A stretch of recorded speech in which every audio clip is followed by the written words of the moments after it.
Burim Sopa ka thënë se vajza e tij Nisa nuk ka mundur të regjistrohet në British School of Kosova. Sipas tij, u refuzua regjistrimi i vajzës së tij pasi ka sindromën Down.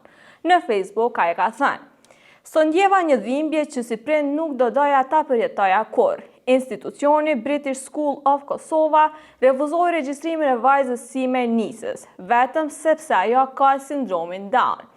Është gënjyese që në vitin 2025, në një shoqëri që pretendon për përfshirje dhe barazi, ende ekzistojnë institucione arsimore që nuk i hapin dyert për të gjithë fëmijët, pavarësisht potencialit, dëshirës për të mësuar apo të drejtës që u takon. Sopa në reagimin e tij ka shkruar se kjo është një thirrje për reflektim. Kjo nuk është thjesht një çështje personale, është një thirrje hapur për reflektim për të kuptuar se përjashtimi nuk ndikon vetëm një fëmijë apo një familje, por dëmton gjithë shoqërinë tonë.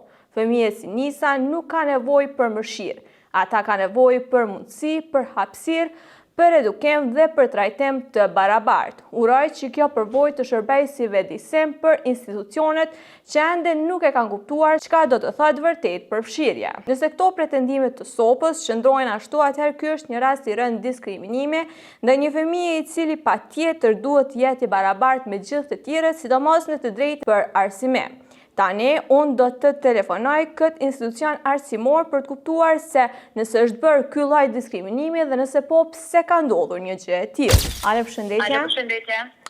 Zonjë, po. Po ju trajt prej British School of Kosova, jam Verona Ahmeti, sekretare e shkollës, si jeni? Mirë, faleminderit ju. Mirë, faleminderit. Më informuan administrata që pas keni kontaktuar lidhur me versionin tonë për këtë rast në fundit, edhe veçëzira me ju informu që mundeni me marrë komunikatës zyrtare përmes Facebook-ut në The British School of Kosova. Po, ata e kemi po, edhe dim që mundemi me marrë mirë, po du me ditë cili është verzioni juaj, nëse më është me thonë edhe verbalisht. Una?